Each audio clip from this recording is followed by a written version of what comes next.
Are you a pro-choice? Let's shout it from the rooftops. By Jean Hannah Edelstein.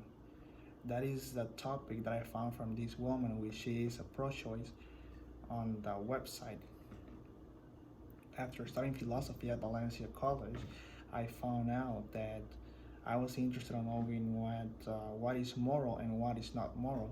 One of the topics that I studied was because it was something that I was watching, a pattern that was occurring every single day, was that there were a lot of abortions.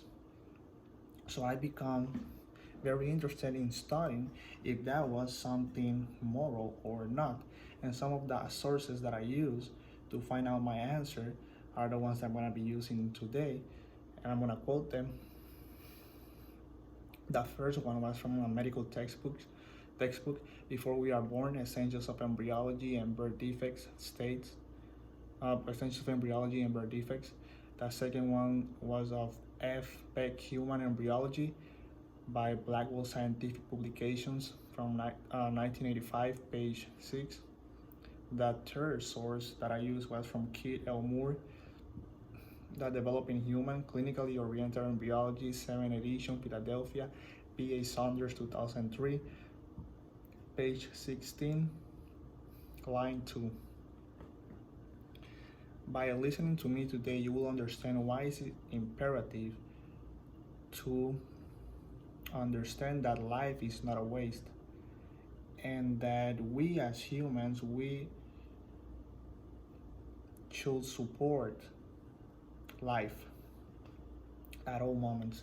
Today I will motivate you to become a pro-life, and we are going to evaluate two statements.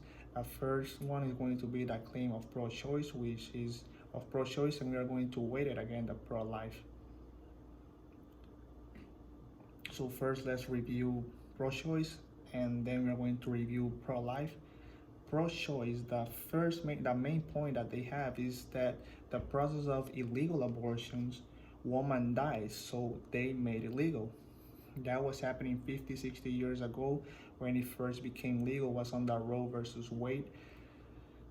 There were 200,000 all the way up to 1.5 million of women dying because of getting illegal abortions. So they wanted to save the life of women and just make it legal so they can seek real medical help, since they were going and getting it done on the streets or probably doing it by themselves. But even like that, it's a very complicated process that sometimes can end in death. And I have some support over here by Edelstein, 2018. It says, the first quote, it involves the insertion of the wire or another thin rod or stick into the cervix of a pregnant woman with the aim of opening the cervix to induce a miscarriage. It is as horrible and dangerous as it sounds. She also goes ahead and said all the complications that this operation produced, and I quote, uterine perforations, infections, infertility, and the deaths of women, from Edelstein, 2018. So now we know that this is a very dangerous operation, and that's why they make it legal, to save woman's life. But my second point is going to be to defend the pro-life and why it's a better option. The point that I want to make is that when the decision of Roe versus Wade was made and they decided to make abortions, move it from illegal to legal, they didn't take into consideration that they were killing the fetus, which it wasn't considered that it was alive. And it is a life that is made at conception. And I have some support also over here. And the first quote, it says like this: human life begins at fertilization, the process during which a male gamete or sperm, a spermatozoon development, unites with a female gamete or oocyte ovum to form a single cell called a zygote. This highly specialized pluripotent cell marked the beginning of each of us as unique individual. And then the second quote from the same book, a zygote is the beginning of a new human being, example, an embryo.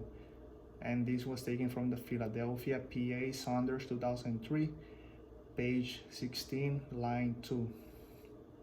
A third quote from a different book, from the Essentials of Embryology and Birth Defects.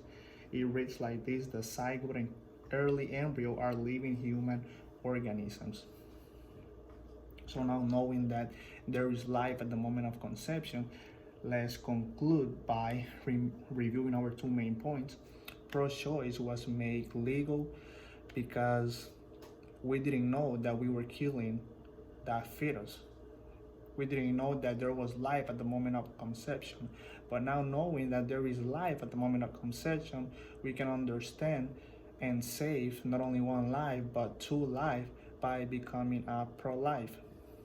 And I want to end with a quote which I think really is going to help to understand the whole speech better, by Margaret Sanger, and it says, "No woman can call herself free who does not control her own body."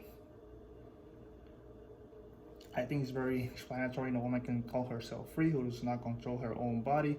With having her own body, being in power of her body, she has the responsibility of knowing what to do with her body. Thank you.